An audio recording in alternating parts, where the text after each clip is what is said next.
师叔。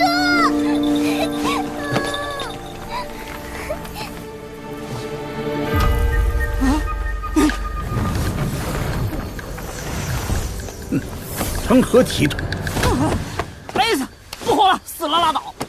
我数3声，还不起来，大道别再奢望。3、2、2。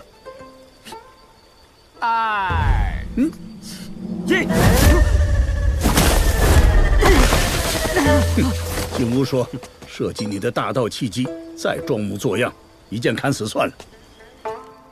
我呢，是齐敬春的先生，他呢，名叫崔禅，是我的首徒，齐敬春的大师兄。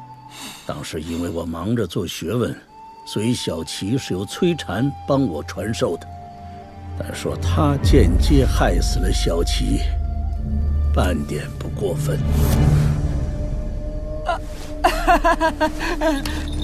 这次死定了！老头子，你害人不浅。不过如今他神魂分割，虽不彻底，但是大致善恶分明。真正的崔禅，是你们大黎的国师，一个瞅着不比我年轻的老家伙。老头子，能不能聊正事？大道，大道。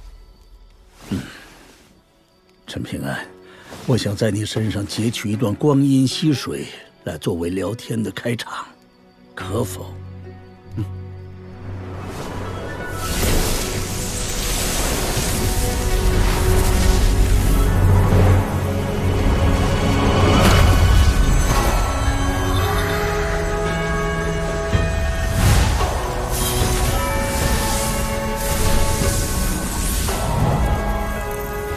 这一手涉及大道本源的无上神通，老头子竟能信手拈来，他的圣人修为不是全没了吗？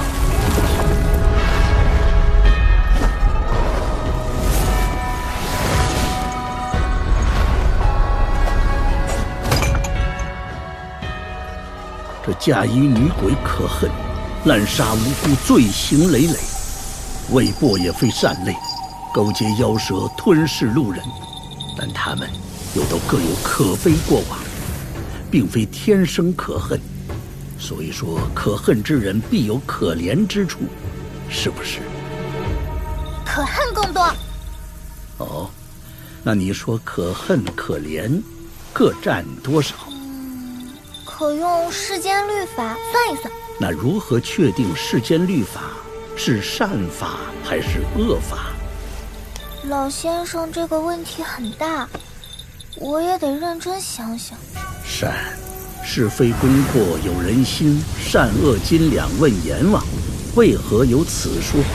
因为每个人的道德成长阅历都不同，人心起伏不定，谁敢称自己的良心最为中正平和？于是法家就取了捷径，将道德礼仪拉到最低的一条线。当然，这些律法存在着恶法的可能性，但律法是死的，人心是活的，故而仍要往上去求解。世间的道理都非尽善尽美，随着时间的推移，无法一劳永逸，万事不易。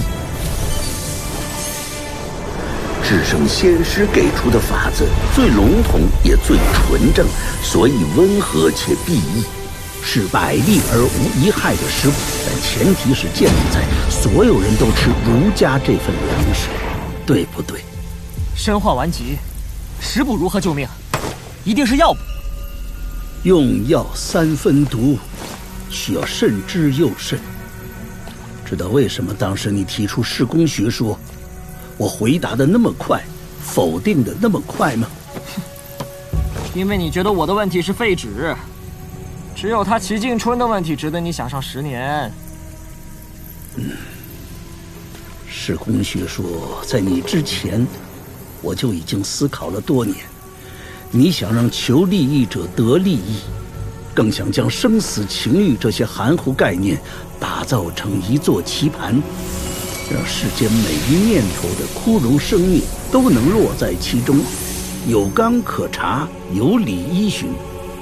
但无论我如何推演，只有一个结论：世公初衷极好，但若地基不稳，则千里之堤毁于蚁穴，害人更多。你那只是推演，学问不去实践，如何知对错？你怎知我没实践？昔日那场3、4之争的结局，天下皆知是我输了，但事由却是亚圣与我以中土神州的2大王朝作赌，他推广礼乐，我推广世功，看60年后胜负优劣。不可能！忘了，辩论需中正平和。你怎么可能会用我的学说做赌？甚至不惜自求功德林，我又怎么可能会输？我儒家第2圣人，李胜在我们这座天下写满了2个字：崔禅，做和解。秩序。对，礼仪规矩即是秩序，要的就是世间万物井然有序，规规矩矩，为苍生百姓搭起一座遮风避雨的茅庐，换来众生的安稳与自由。齐敬春的学问碰到了屋顶，阿良的修为撞到了墙壁，这些天之骄子凭什么不可以走出自己的道路，打开屋门，另造新炉？想追求绝对自由，可以呀，但你有什么把握，为了走出这间茅庐，不会一拳打烂了墙壁，撞破了屋顶，使得原本的茅庐变得风雨飘摇？规矩啊，面面俱到，劳心劳力，而且越往后，人心浮动，越吃力不讨好。所以我呢，如今在找2个字：顺序。我想将世间万事万物捋清顺序，比如那可恨可怜，世人若不懂先后之分，连可恨都没有捋清楚，就跑去关心可怜，怎么行？所以老先生是希望所有人都按照顺序这条大道前行。放心，不会过犹不及的，只是在大道源头之上付出功力，之后水流分叉，各自入海，皆是各自的自由。陈平安，你觉得如何？老头子，你显摆了这么多，不就是为了收徒吗？你愿不愿意按照齐敬春的安排，做我的弟子啊？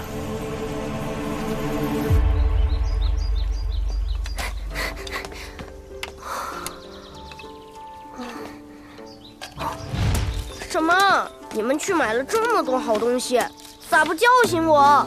哼，谁让你那么喜欢睡懒觉？这叫有得便有失。哇！还要生火偶吗？都怪我那个死脑筋的大哥，非让我听道士的话，红色辟邪，不能图新鲜就换了其他颜色。哈哈，我可听阿良说，红配绿，赛狗屁！嘿嘿，李环，你给我站住！李环，李环！哼，以后见着了那个臭道士，我一定要揍他一顿。20两，15两，那就15两，10两。哎呀，文生老爷，为什么给小师叔买的那几本书那么粗浅？虽然便宜，但是也不能浪费钱嘛。不，天下最有学问的书籍，一定是深入浅出，最适合教化苍生。比如道祖那本5000言，非常廉价，要的就是低门槛、广撒网，这个弟子满天下。道理在书上，做人在书外。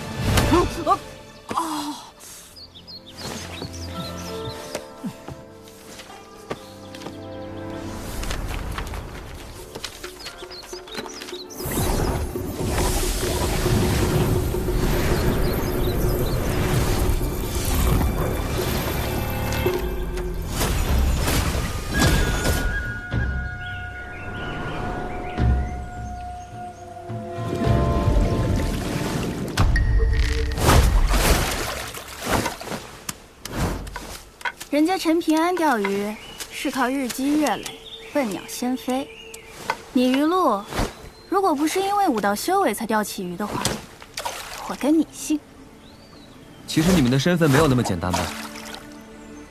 我是前朝卢氏王朝的太子，之前化名于世禄，是为了让我记得自己的身世，方便自省。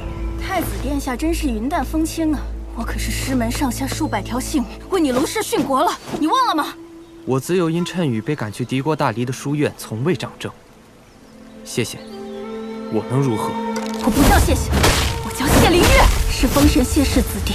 身为炼气师，我只差半步就可以跻身第8境龙门境。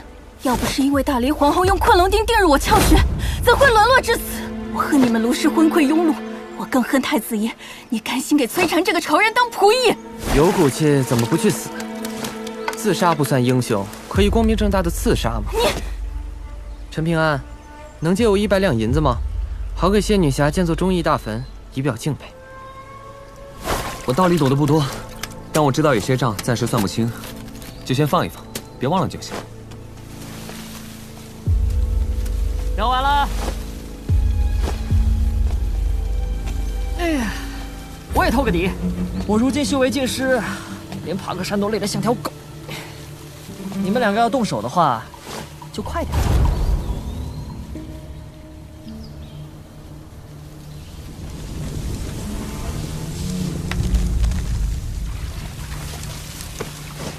2个废物，瞧瞧人家陈平安，敢说杀我就杀我，你们呢，犹犹豫豫，忐忐忑忑。哎，你们有没有想过，为什么我们都不喜欢陈平安，而李保平他们却跟我们3只狐狸恰恰相反？人家有2根心弦，一善一恶，悬在心头。我崔禅的善线极高，几乎顶天。所以我眼中看不见几个好人，但恶线极低，所以对我而言，皆可交往密友。陈平安的善线很低，这就是他被当成烂好人的根源。但这不代表他好说话，他的恶线距离善线很近。一旦他认定了一件事，会极其果决，比如杀我。陈平安是面镜子，会让你清楚地看见自己的不好。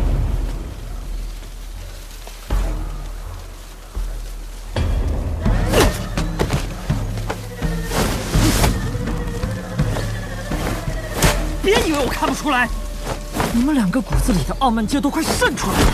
就凭你们，也配看不起陈平安啊？他可是我崔禅的先生。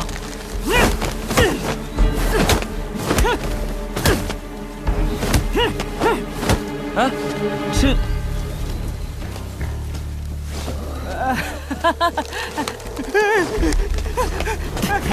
有话好好说，饭我就不吃了。哎，文生老爷，你还在生我的气？是说拒绝做我闭门弟子的事情吗？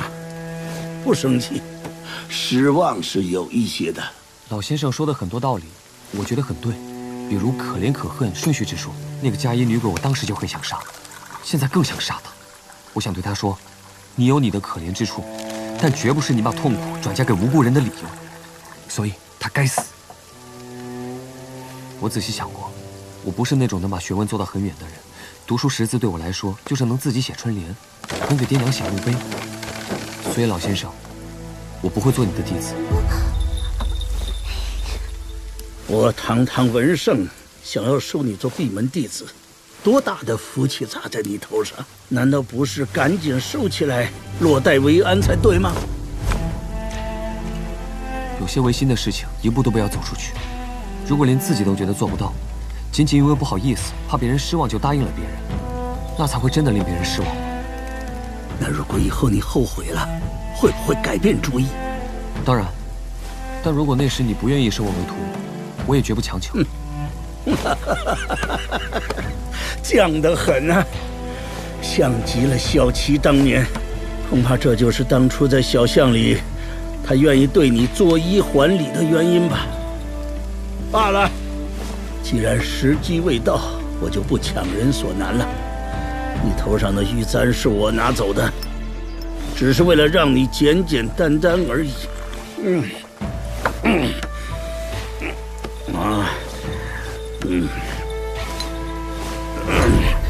这块无主剑劈叫小风都，送你。以后有机会去中土神州，一定要带着他去趟穗山，喝上一顿美酒。我说破了嘴皮子都不肯答应我做弟子，东西怎么收下来？再句句好意，就伤感情了。哼哼，因为这东西像银子啊，小叔叔能不喜欢？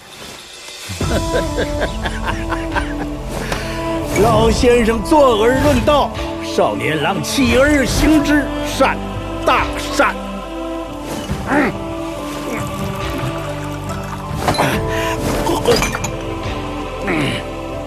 我怎么愈发觉得我真他娘的牛！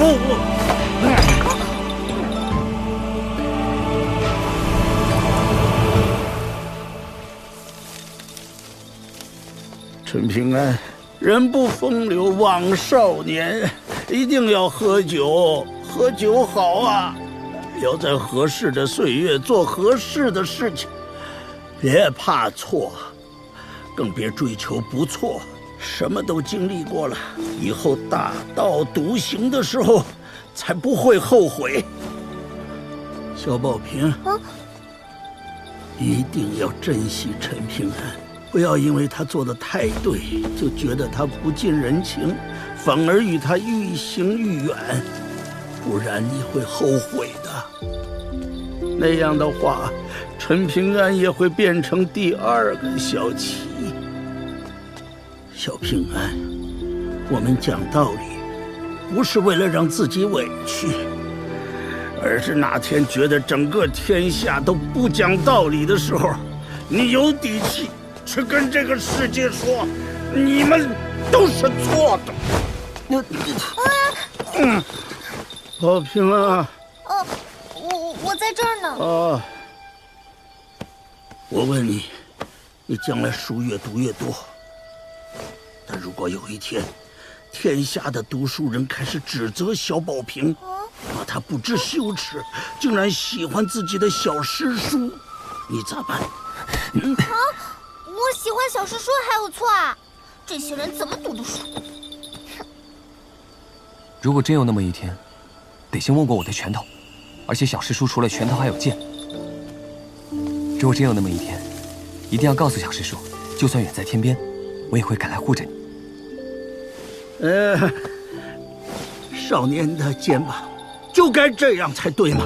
什么家国仇恨、浩然正气都不要起，先挑起清风明月、杨柳依依和草长莺飞。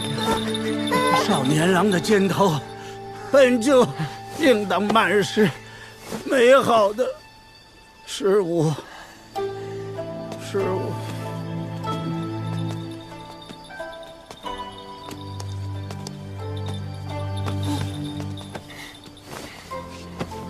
将来小师叔御剑飞行，咻一下，从万里之外来到你身边，到时候你就跟人说，这是我小师叔哎，帅不帅气，厉不厉害？帅气帅气帅气！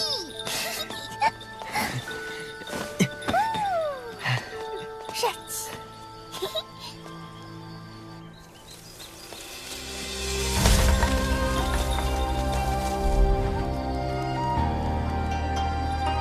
陈平安，天下没有不散的宴席，那半个崔禅，以后就交给你了，替我言传身教。其中身教重于言传。我说老爷，你怎么总护着那个大坏蛋啊？没办法呀，他走错路，过大半在我。当年教导有误，不该那么斩钉截铁、全盘否定，给他造成一种我很武断下结论的误会。以后你们对身边人不要灯下黑，否则会很伤心的。小宝平，下次见面可别喊我文圣老爷了，师祖还是师公的称呼，随便叫一个。你们呐，不要总想着快点长大，越长大，身不由己的事就越多，衣服靴子越新越好，朋友却是越老越好。可老了，就会有老死的那天。林守一说山上神仙能活100年甚至1000年，那100年后、1000年后呢？那我先走。小宝瓶啊，你这样的好姑娘，若是有天不在人间了，我这个老头子恐怕喝酒都没滋味了。对，咱们谁都不要死。这就对了。走喽。师公，咋了？你不是应该咻的一下就消失不见吗？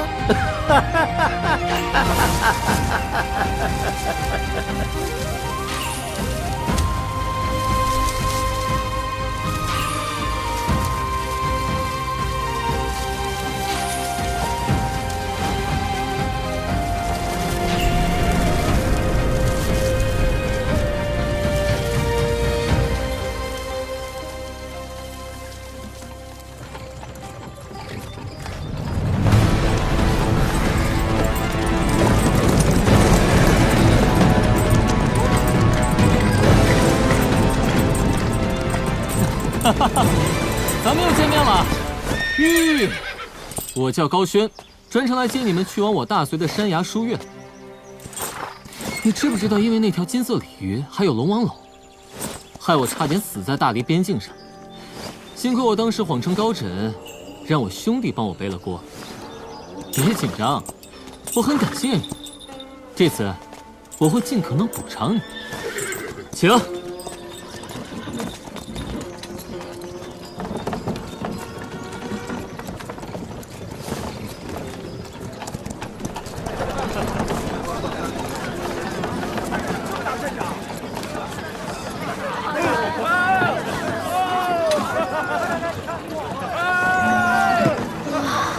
原来齐先生这么大力气呀！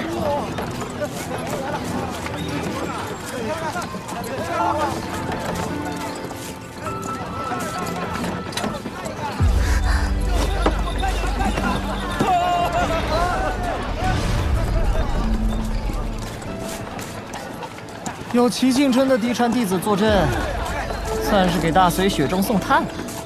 从此大隋的山崖书院名正言顺喽。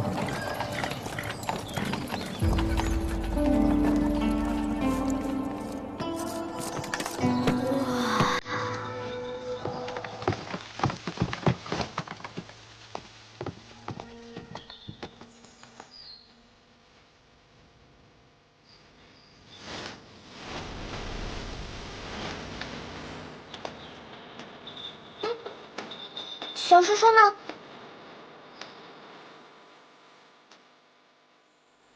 我说小师叔呢？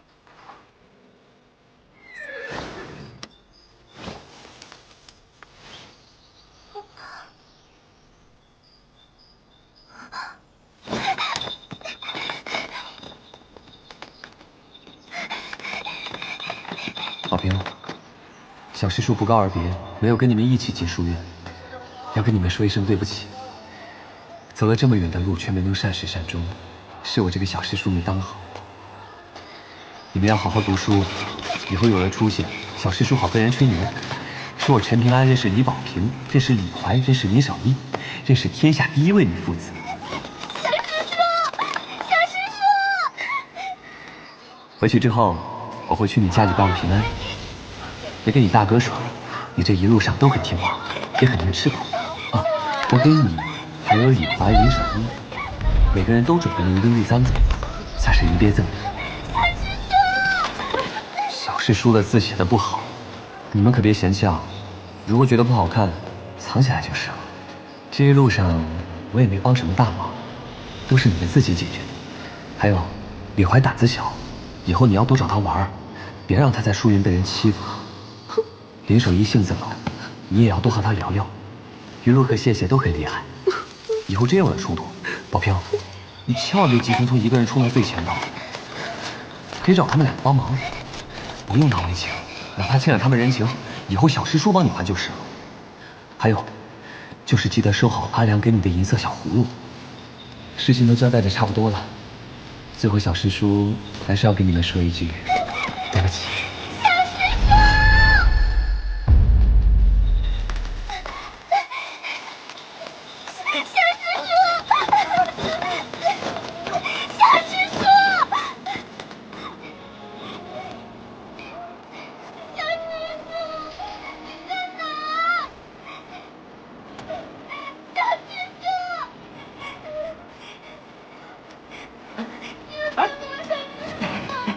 先生，小师叔，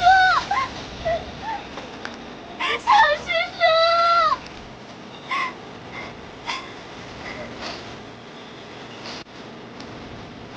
不能哭，小师叔看到要伤心的。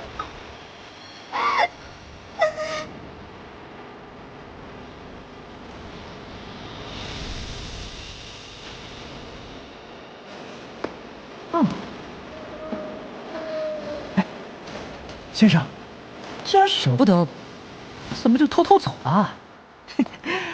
你这个当小师叔的，就不怕他们在书院给人欺负了？